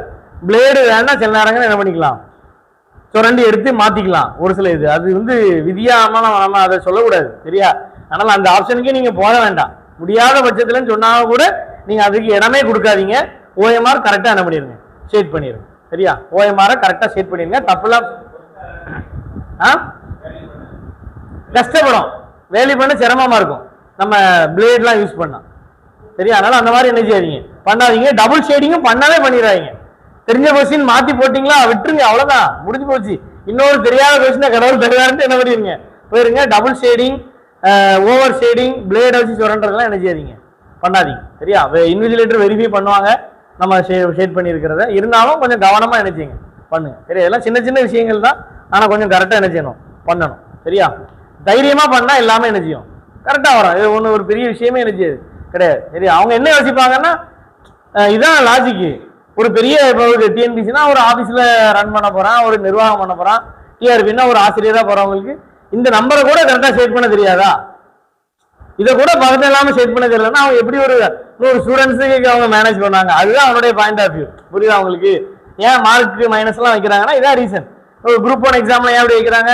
ஒரு டெப்டி கிரேடர் ஆக போறவனுக்கு ஒரு ஓஎம்ஆரை கூட ஷேட் பண்ண தெரியாதா ஒழுங்கா? அப்படி என்ன ஒரு இது? அப்ப அந்த பதட்டத்தை ஹேண்டில் பண்றதுக்குரிய கெப்பாசிட்டி நமக்கு என்ன செஞ்சிடணும், என்ன பண்ணணும், வரணும். அதனால பதறாத காரியம், பதட்டங்கிறதே என்ன செய்யக்கூடாது, இருக்கக்கூடாது. ரிலாக்ஸா போனோம் எக்ஸாமுக்கு. எப்படி போனோம், ரிலாக்ஸா போனோம். ஒண்ணுமே படிக்காம போனா கூட, இல்ல எல்லாம் படிச்சுட்டு போனா கூட, முந்தின நாள் படிச்சவங்களுக்கு எப்படி இருக்கும், ஒண்ணுமே படிக்காத மாதிரி இருக்கும். ஐயோ ஒண்ணுமே படிக்காம இருக்கும். அப்பதான் ஒரு 5ஆண்டு திட்டங்கள் எந்த வருஷம் ஆரம்பிச்சிச்சு, இந்த பாமலா மறந்து போச்சு அப்படின்னு காலையில என்ன செய்யும், ஞாபகத்துக்கு வரும். எதையுமே யோசிக்காதீங்க, அங்க கொஸ்டின் ஆன்சரை பார்த்தோன்னே நமக்கு என்ன செஞ்சிடும், ஞாபகத்துக்கு வரும். அதனால நீங்க அதெல்லாம் பத்தி பயப்பட வேண்டிய அவசியமே எல்லாம் மறந்த மாதிரியே இருக்கு அப்படின்னா ரைட், ஓகே. அப்ப நீங்க என்ன பண்ணிருக்கீங்கன்னு அர்த்தம், ரைட், நீங்க தயாரா இருக்கீங்க அப்படின்னு அர்த்தம். எல்லாம் மறந்த மாதிரி இருக்குன்னா நீங்க என்ன பண்ணிருக்கீங்க, தயாரா இருக்கீங்கன்னு அர்த்தம். தைரியமா போயிட்டீங்கன்னா சந்தோஷமா என்ன செய்யலாம், முடிச்சு என்ன செய்யலாம், திரும்பி வரலாம், சரி? அதனால இதை நீங்க நல்லா என்ன பண்ணிக்கணும், தெரிஞ்சுக்கணும். ப்ரீவியஸ் இயர் கொஸ்டின் இந்த 2 வீக்ஸ்ல வாய்ப்பு இருந்தா கொஞ்சம் என்ன செய்யுங்க, எடுத்து பாருங்க. இந்த மாதிரி பேட்டர்ன்ல கேட்கறாங்க, எந்த ஏரியா கவர் பண்ணிருக்காங்க அப்படின்ட்டு கொஞ்சம் என்ன செய்யுங்க. ப்ரீவியஸ் இயர் கொஸ்டின் பாத்தீங்கன்னா அதே கொஸ்டின் அப்படி கேட்க மாட்டாங்க, ஆனா அதனுடைய ஃபிளேவர் என்ன செய்யும், இருக்கும். புரியுதா உங்களுக்கு? இப்போ ஃபார் எக்ஸாம்பிள் இப்போ என்ன சொல்றது, போர்ச்சுகீசியர், ஐரோப்பியர் வருகையில போர்ச்சுகீசியர்ல இருந்து கொஸ்டின் கேட்டிருக்காங்க. அதுக்கு முந்தின வருஷம் டச்சுக்காரர்கள் கேட்டிருக்காங்க, அதுக்கு முந்தின வருஷம் பிரெஞ்சில் கேட்டிருக்காங்களா, அப்ப இந்த தடவை யாரை கேட்பாங்க, ஆங்கிலேயர்கள் கேட்கறதுக்கு வாய்ப்பு இருக்கு. புரியுதா உங்களுக்கு? சயின்ஸ்ல எனர்ஜி, காற்றாலை கேட்டிருக்காங்க, அதுக்கு முந்தி சூரியன் கேட்டிருக்காங்க. அப்போ அந்த தடவை எது கேட்கலாம், ஹைட்ரோ பவர் கேட்கலாம், நீர்மின் ஆற்றல் பத்தி கேட்க வாய்ப்பு இருக்கு. புரியுதா உங்களுக்கு? இந்த மாதிரி சில இதுல என்ன செய்யலாம், அந்த மாதிரி டேட்டாக்கெல்லாம் நீங்க என்ன பண்ணிக்கணும், பார்த்துக்கணும். நல்லா தெரிஞ்சிட வேண்டியது பேசிக் கான்செப்ட் தரவா இருக்கும். சயின்ஸ்னா ரூல், சயின்ஸ் என்னது, லாஜிக் அண்ட் அப்சர்வேஷன் கரெக்டா என்ன பண்ணிருக்கணும், தெரிஞ்சிருக்கணும். மேத்ஸ் அதே மாதிரி என்னது, ஃபார்முலா. சோசியல்ல, பாலிட்டியில, சிவிக்ஸ்ல டேட்டாஸ் கரெக்டா இருக்கணும். பாலிட்டின்னா கான்ஸ்டியூஷன் டேட்டாஸ் என்ன செஞ்சிருக்கணும், கரெக்டா படிச்சுட்டு போயிருக்கணும். ஜியாகிரபில என்ன தெரிஞ்சிருக்கணும், மேப் மேப் மேப். திரும்பவும் சொல்லிட்டே இருக்கேன், ஜியாகிரபி உங்க எங்கேயும் இல்ல மேப்பு, கூகுள் மேப்னு ஒண்ணு செல்ல என்ன செய்யுது இருக்கு. சும்மா நானும் உட்கார்ந்து எடுத்து என்ன செய்யுங்க, பாருங்க எங்க இருக்கு, இந்திய சாத்புரா மலைகள் எங்க இருக்கு, தமிழ்நாடு எங்க இருக்கு, ஃபுல்லா உட்கார்ந்து என்ன செய்யுங்க, எடுத்து பாருங்க, சரியா? தமிழ்நாடு ஸ்டேட், இந்திய கவர்மெண்ட் எல்லாமே என்ன செய்யுங்க, மேப்ல எடுத்து என்ன செய்யுங்க, பாருங்க. மேப் ஸ்ட்ராங்கா இருந்தீங்கன்னா ஜியாகிரபில என்ன கொஸ்டினாலும் என்ன செய்யலாம், பண்ணலாம், சரியா? கடைசியில கொஞ்சம் நல்லா ரிவிஷன் பண்ணும்போது ஜியாகிரபில ரிவர்ஸ் நல்லா நினைச்சிட்டு போங்க, பார்த்துட்டு போங்க. ரிவர்ஸ் அதனுடைய ட்ரிபியூட்டிஸ், அதனுடைய துணை நதிகள், கிளை நதிகள், அதை நல்லா நினைச்சிட்டு போங்க, பார்த்துட்டு போங்க. சயின்ஸ்ல எனர்ஜி ரொம்ப இம்பார்ட்டன்டான ஏரியா. பொதுவான ஏரியாவா நான் சொல்றது சயின்ஸ்ல எனர்ஜி. ஏன்னா இப்போ ரீசன்ட் ட்ரெண்ட் என்னதுதான், அதான் குளோபல் வார்மிங், ஹீட் அதிகமாகுது.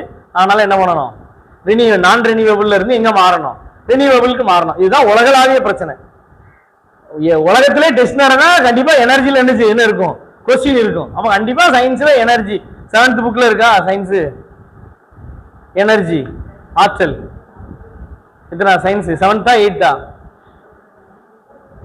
எல்லா கிளாஸ்லயும் எனர்ஜி இருக்கு. அப்ப ஆற்றல் நல்லா நினைச்சிட்டு போங்க, கொஞ்சம் பார்த்துட்டு போங்க. ஸோ இது ரொம்ப ப்ரொஜெக்ட் பண்ணக்கூடிய முக்கியமான ஏரியா. எப்படியும் ஒரு 2-3 கொஸ்டின் நம்ம அதுல இருந்து என்ன செய்யலாம், எதிர்பார்க்கலாம். ஏரியா வால்யூம்ல மேக்ஸ் கண்டிப்பா என்ன செய்யலாம், எதிர்பார்க்கலாம். அதே மாதிரி டைம் அண்ட் ஒர்க் எல்லாத்துலயுமே என்ன செய்வாங்க, கேட்பாங்க. காலமும் வேலையும், ஒரு நபர் 4 நாளில் முடிக்கிறார், 5 நாளில் முடிக்கிறார் அப்படின்னா இந்த வேலையை எத்தனை நாள் என்ன செய்வார், முடிப்பார் அப்படிங்கிறது நீங்க என்ன செய்யலாம், நான் அன்னைக்கு சொல்லி கொடுத்துருப்பாங்க உங்களுக்கு. அதனால நீங்க பிரச்சனை இல்லை, அதெல்லாம் நீங்க என்ன செய்யுங்க பாருங்க. ஐடியா கிளாஸ் நிறைய இருக்கு யூடியூப்ல, அப்படிதானே? நம்மளே போட்டிருக்கோம். ஜியோகிராஃபிக்கு ஃபவுண்டேஷன் இருக்கு, கான்ஸ்டியூஷன் இருக்கு, ஹிஸ்டரி இருக்கு, மேக்ஸ் இருக்கு, சயின்ஸ் இருக்கு, பயாலஜி இருக்கு, எல்லா கிளாஸும் இருக்கு. கொஞ்சம் உட்காந்து எடுத்து என்ன செய்யுங்க பாருங்க. ஃபுல் சப்ஜெக்ட் கவர் ஆகட்டாலும் அதுக்குரிய பேசிக் ஐடியா கண்டிப்பா என்ன பண்ணிருப்போம், சொல்லி கொடுத்துருப்போம். இப்போ நான் உள்ளாட்சி எடுத்தேன் உங்களுக்கு, அதுக்கு அடுத்தது கான்ஸ்டியூஷன் நான் மேக்கிங் எடுத்திருக்கேன். ஸோ இதெல்லாம் எடுத்திருக்கோம். அதனால அந்த பேசிக் ஐடியா கிளாஸை நல்லா என்ன பண்ணிட்டு போங்க, பார்த்துட்டு போங்க. நல்லா ரிவிஷன் பண்ணுங்க. 2 வீக்ஸ் என்ன பண்ணிடுறாங்க, வேஸ்ட் பண்ணிடுறாங்க. சரி, அரைகுறையா படிச்சிருந்தா கூட இந்த கடைசி 15 நாள் உங்க மைண்டு ஃபுல்லா இதெல்லாம் சுத்தி வரணும். எக்ஸாம் அந்த மோடுக்கு என்ன பண்ணிடணும், மாறிடணும். ரொம்ப அதிகமா என்ன செய்யக்கூடாது. என்கிட்ட கேட்டா நானும் இப்போ நேரத்தெல்லாம் பாத்தீங்கன்னா ஒரு இஷ்யூ வருது, சரியா? ஒரு சின்ன ஒரு இது உண்மையில இப்ப எக்ஸாம் மட்டும் இப்ப எனக்கு அடுத்த 25 நாள்ல ஒரு எக்ஸாம் இருக்கு. அதனால நான் இப்ப எக்ஸாம் முடியிட்டு என்னால பாத்துடும் அப்படின்னு வந்துட்டு, இல்லைன்னா நேரத்தே ஒரு 7 தான் நடந்திருக்கும். அவ்வளவு ஒரு சிச்சுவேஷன் வருது, சண்டை போடுறதுக்கு கோவப்படுறதுக்கு எல்லாம் ஆப்ஷன் வருது, பசங்களுக்கு தெரியும். ஆனாலும் எக்ஸாம் இருக்கு, இப்போதைக்கு எதையுமே யோசிக்கிறதே சண்டை போடுறதுக்கு என்ன இல்லை, நேரம் இல்லை, அதனால நவுண்டுருவோம் வாங்க அப்படின்னு என்ன பண்ணியாச்சு, அமைதியா இருந்தாச்சு. இல்லை ஏன் சொல்றேன் அப்படின்னா அந்த மைண்ட் வந்து இப்போ எவ்வளோ தான் இருக்கணும், எக்ஸாம்ல தான் இருக்கணும். வேற எதையுமே என்ன செய்யக்கூடாது, யோசிக்கக்கூடாது. முதலூர்ல உள்ளவங்க போங்க, கோயிலுக்கு போகணும், ஓட்டு போட்டு திரும்ப வந்து என்ன எடுத்துடணும், என்ன எடுத்துருங்க, புக் எடுத்துருங்க. சரியா? சர்வீஸ் ட்ரைக் இருக்கும்னு நினைக்கிறேன். ஓகே, அட்டன் பண்ணிட்டு எலெக்ஷன்ல போய் ஓட்டு போட்டு புக் எடுத்துடணும். சரியா? வேற எதுலையுமே நம்ம டைம் என்ன செய்யக்கூடாது, கன்சியூம் ஆகாம நம்ம பார்த்துக்கிட வேண்டிய யாருடைய பொறுப்பு, நம்முடைய பொறுப்பு. சரியா? ஒர்க் பண்ணிட்டு படிக்கிறவங்க எத்தனை பேர் கை தூங்க பார்ப்போம். ஒர்க்கர்ஸ் 1 2 3 4 5 6. சரி, நீங்க தான் உங்க டைமை மேனேஜ் பண்ணிக்கணும். சரியா? கொஞ்சம் கஷ்டமான ஒர்க்கு தான். ஏன்னா ஆனா என்ன, நீங்க டீச் பண்றதுனால அது உங்களுக்கு கை கொடுக்குங்கிற ஒரு நம்பிக்கையை நீங்க என்ன பண்ணிக்கலாம், கான்ஃபிடென்ட்டா விடாதீங்க. சரியா? அதனால நம்ம ஒர்க் போறோம் அதனால கிளியர் பண்ண முடியாது அப்படிலாம் கிடையவே கிடையாது. சரியா? ஒர்க் போனா கிளியர் பண்ண முடியாது அப்படிங்கிறதெல்லாம் என்ன செய்யாது, அதெல்லாம் ஒரு பெரிய ஒரு மாயை தான். அப்படிலாம் கிடையவே கிடையாது. இந்த கான்ஃபிடென்ட்டோட படிச்சா, ஃபோக்கஸ்டா படிச்சா யார் வேணாலும் என்ன செய்யலாம், கிளியர் பண்ணலாம். அந்த கான்ஃபிடென்ட்டோட நீங்க என்ன செய்யுங்க, படிங்க. மற்றபடி ஒர்க்கு போகல, வீட்டில் வேணா நீங்க உங்க டைமை நீங்க தான் என்ன பண்ணிக்கணும், மேனேஜ் பண்ணிக்கணும். ஹவுஸ் ஹோல்ட் ஒர்க்ஸ் அண்ட் நீங்க தான் அதை என்ன பண்ணிக்கணும், மேனேஜ் பண்ணி கரெக்டாக நீங்க என்ன பண்ணிக்கணும். இந்த 2 வீக்ஸை நல்லா எஃபெக்டிவா என்ன பண்ணிக்கோங்க, யூட்டிலைஸ் பண்ணிக்கணும். சரியா? சோசியல் படிச்சவங்களுக்கு தெரியும், சயின்ஸ் மேஜருக்கு மேக்ஸ் மேஜருக்கு இதெல்லாம் சொல்லலை. சரியா? சத்யா அப்படின்னு ஒரு மேடம் இருக்காங்க. சரியா? இப்போ எங்க இருக்காங்கன்னா திருவாரூர்ல டெப்டி கலெக்டரா இருக்காங்க. போன 6 மாசமா தூத்துக்குடியில டெப்டி கலெக்டரா இருந்தாங்க. இப்போ எந்த டிஸ்ட்ரிக்ட்ல இருக்காங்க, திருவாரூர்ல. அவங்க வீடியோ ஒன்று நான் குரூப்ல போட்டு விட்டேன். சரியா? நீங்க அதை எடுத்து பாருங்க. உங்களுக்கு எப்பெல்லாம் படிக்கிறதுக்கு இன்ட்ரெஸ்ட் வரல அப்பெல்லாம் அதை எடுத்து என்ன செய்யுங்க பாருங்க. 2 பிள்ளை பிறந்து 3வது கன்சீவா இருக்கும்போது தான் குரூப் 1 மெயின்ஸ் என்ன செய்யறாங்க, ஸ்டார்ட் பண்றாங்க. குரூப் 1 மெயின்ஸுங்கிறது இப்போதைக்கு இந்தியாவிலேயே பெரிய எக்ஸாம். அதான் சொல்லுவேன், யூபிஎஸ்சியை விட அது கஷ்டமா இருக்கு. சரியா? அவ்வளோ பெரிய டஃப். யூபிஎஸ்சியில கூட தமிழ் எழுதுனா கிளியர் பண்ணிடலாம், குரூப் 1ல என்ன செய்ய முடியாது, தமிழ் எழுதுனா கிளியர் பண்ண முடியாது. அவ்வளோ டஃப்பான எக்ஸாம். ஸோ அவங்க அதை எழுதுறாங்க, ப்ரிப்பேர் பண்ணி படிக்கிறாங்க. அப்போ அவங்க சொல்ற விஷயம் என்ன அப்படின்னா, ஒருவேளை நாளைக்கு என் குழந்தை பிறந்து அந்த குழந்தைகிட்ட நீ வயிற்றுல இருந்தனாலதான் உங்க அம்மா படிக்க முடியாம போறாங்க அப்படின்னு சொல்லிட்டு பிறக்க போகாத ஒரு பிள்ளைக்கு மேல என் பழிய போட போறேன்னா, அல்லது நான் படிச்சு பாஸ் ஆக போனா, சரி எவ்வளவு பெரிய ஒரு மோட்டிவேஷன் பாருங்களேன். 2 குழந்தை ஆல்ரெடி இருக்கு, 3வது கன்சீவ் ஆகும் போதே அவங்க உட்காந்து மெயின்ஸ் 4 பேப்பர் உட்காந்து என்ன செய்யணும், எழுதணும். 45 பக்கம் 3 மணி நேரத்துல உட்காந்து எழுதணும். 300 250 மார்க் உட்காந்து எழுதணும். அவங்க எழுதி இன்டர்வியூ அட்டன் பண்ணி நீ டெப்டி கலெக்டரா என்ன செய்றாங்க, ஒர்க் பண்றாங்க. அவன் சொன்ன விஷயம் தான். சரியா? என்னுடைய பழியை நான் மற்றவங்க மேல போட போறேன்னா, எனக்கு இந்த சிச்சுவேஷன் அதனால நான் படிக்கல, எனக்கு நான் வேலைக்கு போறேன் அதனால நான் படிக்கல, என் பிள்ளைகளை பார்க்க முடியல அதனால நான் படிக்கல, என் வீட்டுக்காரி சரியில்லை, இல்ல என் வீட்டுக்காரி சரியில்லை அதனால நான் படிக்கல, இப்படி பழியை அடுத்தவங்களுக்கு மேல போட போறேன்னா, அல்லது நான் ரெஸ்பான்சிபிலிட்டி எடுத்து நான் படிச்சு பாஸ் ஆக போறேன். சரியா? இதை நீங்க நல்லா என்ன பண்ணிக்கணும், அவங்களுடைய இதுல இருந்து நம்ம அதை என்ன பண்ணிக்கலாம். அடுத்து இன்னொன்னு சொன்னாங்க, அதனால ஹைலைட், ஒரு நாள் கூட எப்பண்டா அந்த எக்ஸாம் பாஸ் பண்ணி புக்கை தூக்கி தூர போடுவோன்னு நான் என்ன செஞ்சதே கிடையாது, நினைச்சதே கிடையாது. நான் அதை ரசிச்சு என்ன பண்ணேன், படிச்சேன். ஐ லைக் மை ஸ்டடீஸ் அப்படின்னு சொல்றேன். நான் வந்து இது வந்து தூர போட்டு நான் அப்பாடா முடிச்சாச்சு இனி முடிஞ்சு அப்படின்ட்டு நான் படிக்கவே இல்லை. நான் இன்ட்ரெஸ்டா என்ன செஞ்சேன், படித்தேன். இந்த சேவியர்ஸ் காலேஜ் போனீங்கன்னா பாளையங்கோட்டையில நிறைய கோர்ஸ் எழுதி போட்டிருக்கோம். அதுல ஒரு கோர்ஸ் என்ன போட்டிருக்கோம்னா, கஷ்டப்படாமல் இருக்க இஷ்டப்பட்டு படி அப்படின்னு எழுதியிருக்கோம். என்னது, கஷ்டப்படாமல் இருக்க இஷ்டப்பட்டு படி. இப்போ நானும் அதான் சொல்லுவேன், நீங்க என்னைக்குமே எஜுகேஷனை வந்து கசப்பா நினைக்கவே என்ன செய்யக்கூடாது, கூடாது. நமக்கு இவ்வளவு தூரம் கல்வி கொடுத்துருக்காருன்னா அதுக்கு ஒரு பெரிய கிராட்டிடியூட நம்ம என்ன செய்யணும், ஒரு நன்றி உள்ளவங்களா நாம இருக்கணும். ஸோ ஒரு 300 வருஷத்துக்கு முந்தி நமக்கு இப்படி கல்விக்கான வாய்ப்பே என்ன செய்யாது, கிடையாது. அப்போ காட் கிவன் எஜுகேஷன், கடவுள் கொடுத்த கல்வி. அதனால அந்த கஷ்டப்படாம இருக்கணும்னா எப்படி படிங்க, இஷ்டப்பட்டு. மேடம் அவங்க அதான் சொல்றாங்க, நான் வந்து அப்படி ரசிச்சுதான் நான் என்ன செஞ்சேன், படிச்சேன், அதனாலதான் என்னால இதை என்ன பண்ண முடிஞ்சு, கிளியர் பண்ண முடிஞ்சு அப்படின்னு ஒரு பெரிய ஒரு விட்னஸ், நம்ம ஒரு வாழும் சாட்சியா என்ன செய்யலாம் சொல்லலாம். இப்ப திருவாரூர்ல அவங்க டெப்டி கலெக்டரா நினைச்சாங்க இருக்கிறாங்க, 6 மாசமா தூத்துக்குள்ள இருந்தாங்க. ஒரு 9 நிமிஷம் தான் இருக்கும் வீடியோ, நீங்க போட்டு கேட்டு பாருங்க. ஒரு பெரிய மோட்டிவேஷன், எவ்வளவு அழகா சொல்றாங்க. பிள்ளைக்கு மேல நான் பழிய போட போறேன்னா இல்ல நான் படிச்சு பாஸ் ஆக போறேன்னா, அவங்களாலே முடியும்னா நம்மளால என்ன செய்யும் முடியும். சரியா? இன்னொன்னு நான் சொன்னேன், சோசியல் உள்ளவங்களுக்கு தெரியும், நீங்க ஒருவேளை வீடியோ பாத்தீங்களான்னு தெரியல, அதில் நான் சொன்னேன், ஒரு பாட்டியோடைய போட்டோவை காமிச்சேன். அவங்களுடைய 100வது பிறந்தநாள் அன்னைக்கு அவங்க கையில என்ன வச்சிருந்தாங்க அப்படின்னா தினமணி பேப்பர். எத்தனாவது பிறந்தநாள்? 100வது பிறந்தநாள். அவங்க கையில என்ன இருக்கு?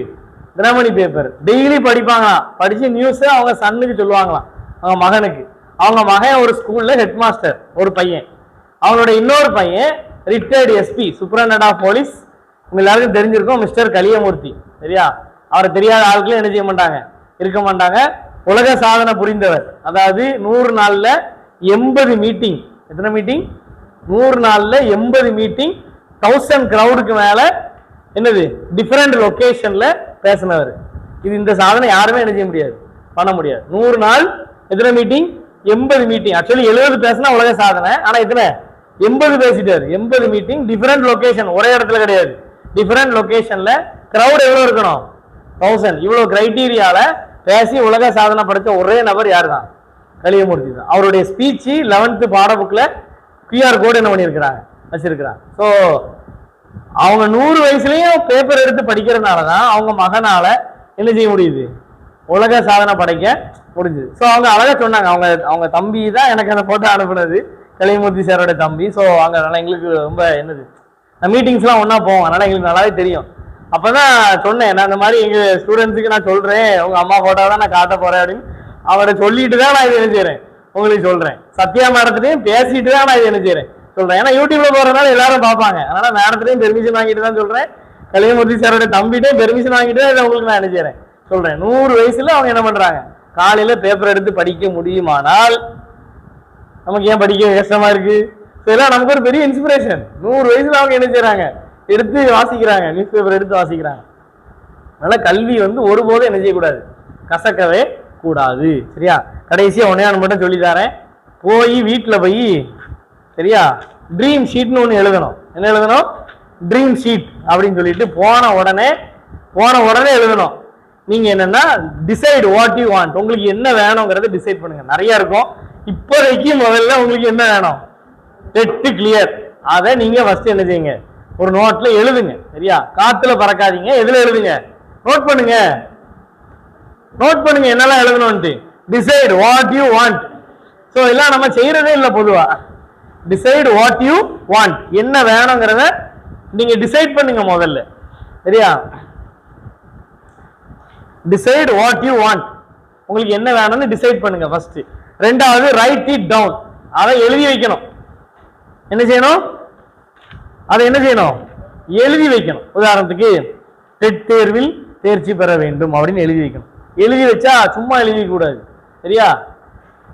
டேட்டு, மந்த், இயர் போட்டு எழுதி வைக்கணும். நம்ம என்ன செய்யறதுன்னா சில நேரம் சும்மா என்ன பண்ணுறது எழுதி. அப்போ என்ன பண்ணணும், இப்ப 16ஆம் தேதி எக்ஸாம், சரி மார்ச் மாசம் ரிசல்ட் வரும், 31/3/2026க்குள் டெட் தேர்வில் தேர்ச்சி பெறுவேன் அப்படின்னு எழுதுங்க. நீங்க வீட்டுல போய் ஒரு டைரியில் எழுதிங்க. ஜஸ்ட் இப்போ அதாவது டெட்டுக்கு நான் சொல்லிட்டு இருக்கேன், டிஎன்பிசி படிக்கிறவங்களுக்கு நீங்க அடுத்த ஒரு 31/12 கூட போடுங்க, ஒன்றும் தப்பு இல்லை. 31/12/2026க்குள் டிஎன்பிசி தேர்வில் தேர்ச்சி பெறுவேன் அப்படின்னு நீங்க என்ன செய்யுங்க. டேட் இருக்கணும், மந்த் இருக்கணும், அதுக்கு என்ன இருக்கணும், இயர் இருக்கணும். சரியா? காலையில எழும்பின உடனே டெய்லி அதை எடுத்து என்ன செய்யணும், வாசிக்கணும். Read it daily. அடுத்த பாயிண்ட் நோட் பண்ணுங்க, ரீட் இட் டெய்லி. தினமும் அதை என்ன செய்யுங்க, ரீட் பண்ணுங்க காலையில எழும்பின உடனே. சரியா? அடுத்தது திங்க் இட் அஃபன், அடிக்கடி அதை என்ன செய்யணும், திங்க் பண்ணணும். நான் டெட் பாஸ் ஆனா எப்படி இருக்கும், அடுத்து ஒரு வேலைக்கு போயிடலாம், ஒரு கவர்மெண்ட்ல எனக்கு அப்பாயின்மெண்ட் கிடைக்கும், நான் எத்தனை மார்க் 94 வருமா, ரிசல்ட் பார்க்கும்போது 100 வருமா, 105 வருமா, இப்படி அடிக்கடி என்ன செய்யணும், திங்க் பண்ணணும். நான் மெடிக்கல் டிபார்ட்மெண்ட் போறேன்னா, இல்ல ரெவன்யூ டிபார்ட்மெண்டா, இல்ல எம்ப்ளாய்மெண்ட் அண்ட் ட்ரைனிங் டிபார்ட்மெண்டா அப்படின்னு அடிக்கடி என்ன செய்யணும், திங்க் பண்ணணும். அதை திங்க் பண்ணிட்டே இருக்கணும். சரியா? அடுத்து ட்ரீம் அண்ட் இமேஜின் பண்ணணும். அதை கற்பனை அதை அடைஞ்சா எப்படி இருப்போம்னு என்ன செய்யணும், கற்பனை பண்ணணும். சரியா? ஒரு டெட்டு பாஸ் ஆன டீச்சரா இருந்தா நான் எப்படி இருப்பேன், கரெக்டா எத்தனை மணிக்கு ஸ்கூல் போவேன், எத்தனை மணிக்கு வருவேன், ஸ்டூடெண்ட்ஸுக்கு நான் என்ன சொல்லி கொடுப்பேன், ஆஃபீஸில் நான் எப்படி ஒர்க் பண்ணுவேன் அப்படின்னு அதை என்ன செய்யணும், ட்ரீம் அண்ட் இமேஜின். சரியா? இதுவரை எல்லாம் செஞ்சிருவோம். அதுக்கடுத்து முக்கியமானது இருக்கு, டெவலப் ஆக்ஷன் பிளான். அதை அடைகிறதுக்கு செயல் திட்டம் என்ன செய்யணும், போடணும். அதான் ரொம்ப முக்கியம். 31/3 போட்டா போதாது. அப்ப அதை அடையணும் அப்படின்னா இந்த 15 நாள் என்ன செய்யணும், கடினமா உழைக்கணும்னு செயல் திட்டம் போடணும். 2 மணி நேரம் தமிழ் படிப்பேன், 1 மணி நேரம் இங்கிலீஷு, மீதி 5 மணி நேரம் சோசியல் சயின்ஸ், இல்ல 3 மணி நேரம் மேக்ஸ், 3 மணி நேரம் சயின்ஸ்னு உங்கள்கிட்ட என்ன இருக்கணும், ஆக்ஷன் பிளான் இருக்கணும், செயல் திட்டம். வெறுமனே ட்ரீம் ஷீட் ட்ரீமா போயிடக்கூடாது. அது நடைமுறைக்கு வரணும்னா அது என்ன இருக்கணும், ஆக்ஷன் பிளான், செயல்படுது. அடுத்தது do at least 3 things. Do at least 3 things every day towards your goal. உங்களுடைய டார்கெட்டை நோக்கி தினந்தோறும் அட்லீஸ்ட் முடியலன்னா கூட எத்தனை செய்யுங்க, எத்தனை காரியம் செய்யுங்க, 3 விஷயமா செஞ்சிருங்க. எத்தனை செஞ்சிருங்க, 3 விஷயமா செஞ்சிருங்க. இப்போ ஐ மீன் இப்போ சண்டே எடுத்துக்கிடுவோமா, ஏதோ ஒரு ஃபங்க்ஷன் இல்லை ஏதோ ஒரு தவிர்க்க முடியாத சூழ்நிலை ஆயிடுச்சு. நீங்க ஷெடியூல் போட்டு வச்சிருக்கீங்க, என்னது தமிழ், இங்கிலீஷ், மேக்ஸ், சயின்ஸ், சைக்காலஜின்னு போட்டு வச்சிருக்கீங்க. 5 இது போட்டு வச்சிருக்கீங்க. ஒன்றும் பண்ண முடியலையா, ரைட், அரை மணி நேரம் தான் டைம் கிடைச்சிருக்கு. 10 நிமிஷம் தமிழ், 5 நிமிஷம் இங்கிலீஷ், 5 நிமிஷம் ஒரு ஃபார்முலா, 5 நிமிஷம் சயின்ஸ், 5 நிமிஷம் சைக்காலஜி, முடிஞ்சு போச்சு. நான் என்ன சொல்ல வரேன்னா, போயிட்டு வேலை முடிஞ்சு அவ்வளவுதான், இன்னைக்கு முடிஞ்சு நாளைக்கு அந்த வேலையே ஆகக்கூடாது. அன்னைக்குரியவே அட்லீஸ்ட் டச் பண்ணாம என்ன வரக்கூடாது, தூக்கம் வரக்கூடாது. அதுதான் நான் சொல்றேன். அட்லீஸ்ட் ஒரு 3 விஷயமாவது உங்க கோல் அடைகிறதுக்கு நீங்க டெய்லி என்ன செய்யுங்க. ஐயா, அடுத்தது ஸ்டே பாசிட்டிவ். இது ரொம்ப ரொம்ப முக்கியமானது. Stay positive. அச்சீவ் பண்ணிடுவேன், பாஸ் ஆயிடுவேன். சிலர் பாத்தீங்கன்னா வாய் எடுத்தாலே என்னதான் வரும், கஷ்டம் எனக்கு கிடையாது, எனக்கு கிடைக்காது, நான்லாம் பாஸ் ஆக மாட்டேன், எனக்கு அவ்வளவுதான் தப்பு. வாழ் இப்படியே பேசி பேசி பேசி பேசி இதுல முடிஞ்சிடும். மரணமும் ஜீவனும் நல்லா தெரிஞ்சிடுங்க. இது நான் சொல்றது 100க்கு 100 என்னது உண்மை. பவருக்கு நாவு ஒரு உருவாக்குற சக்தி, அதுக்கு பவர் இருக்கு. நீங்க எதை வாங்கி பேசுறீங்களோ அதுதான் அந்த உள்ளுணர்வு எல்லாம் என்ன செய்யும், தூண்டும், உங்களை செயல்பட வைக்க, உங்களுக்கு சக்சஸ் தரும். நீங்க வாயில நெகட்டிவா பேச பேச பேச அது உங்களை என்னதான் செய்யும், டிமோட்டிவேட் பண்ணும். அதனால என்னைக்குமே யாரு கேட்டாலும் சரி, அதுக்காக எல்லா டைமே நான் படிச்சிருக்கேன் நான் அப்படி சொல்லணும்னு அவசியம் இல்லை. நெகட்டிவ் தாட்டு உங்க மைண்டுக்குள்ள என்ன செய்யக்கூடாது, பாசிட்டிவாவே இருக்கணும். Stay positive. பேசுறதை எப்படி பேசுங்க, பாசிட்டிவா பேசுங்க. அச்சீவ் பண்ணிடலாம், பாஸ் ஆயிடலாம், ஜெயிச்சிடலாம், கிளியர் பண்ணிடலாம், வேலைக்கு போயிடலாம் அப்படின்னு என்ன செய்யணும், பாசிட்டிவா. கடைசி பிஹேவ் லைக் யூ அச்சீவ். அதாவது நீங்க அச்சீவ் பண்ணது போல நடந்து கொள்ளுங்கள். நீங்க ஒரு டீச்சர் அப்படிங்கிற மாதிரி நீங்க என்ன செய்யணும், பிஹேவ் பண்ணிக்கணும். ஒரு கவர்மெண்ட் ஆபீசர் மாதிரி நீங்க என்ன செய்யணும், பிஹேவ் பண்ணணும், அச்சீவ் பண்ண போல. ஸோ இது ஒரு பெரிய ட்ரீம் ஷீட். இது ஒரு நல்ல ஒரு A4 ஷீட்ல எழுதி உங்க கண்ணில் தெரியும்படி அதை என்ன செய்யுங்க, ஒட்டி வைங்க. டெய்லி அதை காலையில் எழும்பணும்னு என்ன செய்யுங்க, வாசிங்க. 100 பேர் காலேஜ்ல இருந்து வெளியே வந்தவங்க கிட்ட சர்வே எடுத்தாங்களாம், வாட் இஸ் யுவர் கோல் அப்படின்னு சொல்லிட்டு. 80 பேர் எங்களுக்கு என்ன கிடையாது, கோலே கிடையாது, கண்டதே காட்சி கொண்டதே கோலம் அப்படின்ட்டாங்க. சரியா? 15 பேர் கோல் இருக்கு, ஆனா நாங்க அதை எழுதலாம் செய்யல அப்படின்னாங்க. இன்னொரு 5 பேர் எங்களுக்கு கோல் இருக்கு, அதை அடைகிறதுக்கான டார்கெட் இருக்கு, அதை செய்யறதுக்கான ஆக்ஷன் பிளான் எங்கிட்ட இருக்கு, நாங்க டெய்லி செஞ்சுட்டு இருக்கோம்னு சொல்லி. சரியா? 15 வருஷம் கழிச்சு இதே 100 பேரை திரும்ப எடுக்கும் போது இந்த 80% பேர் கோல் இல்லாதவங்க, அவங்களுடைய ஸ்டாண்டர்டை விட கோல் இருந்து எழுதாதவங்களுடைய ஸ்டாண்டர்ட் 5 மடங்கு பவர்ஃபுல்லா இருந்துச்சு. அதாவது இவங்க 10,000 சம்பாதிக்கனா எவ்வளவு சம்பாதிச்சிருக்காங்க, 50,000 ஒரு எக்ஸாம்பிள். இந்த 80% விட எழுதி வச்சாங்கல்ல அவங்களுடைய ஸ்டாண்டர்ட் 10 டைம்ஸ் அதிகமா இருக்கும். எத்தனை மடங்கு, 10 மடங்கு. அப்ப யாரெல்லாம் ஒரு டார்கெட்டை எழுதி அதை ஒரு ஆக்ஷன் பிளான் போட்டு செய்யறாங்களோ அவங்க வாழ்க்கையில் வெற்றி அடையறாங்கிறத சயின்டிபிக்காவும் என்ன செஞ்சிருக்காங்க, என்ன பண்ணிருக்காங்க, ப்ரூஃப் பண்ணிருக்காங்க. ஏன்னா நம்ம எழுதி இருக்கிறோம், அது இப்ப பதிக்கப்பட்டிருக்கு வரலாற்றுல. It is a record. அது என்னைக்குனாலும் அது என்ன செய்யும், பேசும். நம்ம அதை நோக்கி நம்ம என்ன செஞ்சுட்டே இருப்போம், பயணிச்சுட்டே இருக்கும். கண்டிப்பா நம்ம அந்த ட்ரீம் என்ன செய்யும். இப்ப 1 இயருக்குள்ள இப்ப 3 மாசம் டார்கெட் வச்சிருக்கோம்னா அப்ப 3 மாசம் 31/3னா 30ஆம் தேதி போய் நம்ம ஆக்ஷன் பிளான் பண்ண முடியாது. இன்னைக்கே நம்ம பண்ணணும். 3 மாசம் இருக்கு. அப்போ ஒவ்வொரு மாசமும் என்ன செய்யணும், ஒரு மாசத்துக்குள்ள இதை முடிக்கணும். ஒரு மாசத்துக்குள்ள இதை முடிக்கணும்னா ஒரு வாரத்துக்குள்ள இதை முடிக்கணும். சரி, அப்ப ஒரு வாரத்துக்குள்ள இதை முடிக்கணும்னா என்னது, இது ஒரு நாளைக்கு இவ்வளவு முடிக்கணும். ஒரு நாளைக்கு இவ்வளவு முடிக்கணும்னா 1 மணி நேரத்துக்கு இதை நான் படிக்கணும். வந்துட்டா எங்க 1 இயரோ எத்தனை இயரோ போடுங்க, ஆனா அது எதுல இருந்து ஸ்டார்ட் ஆகுது?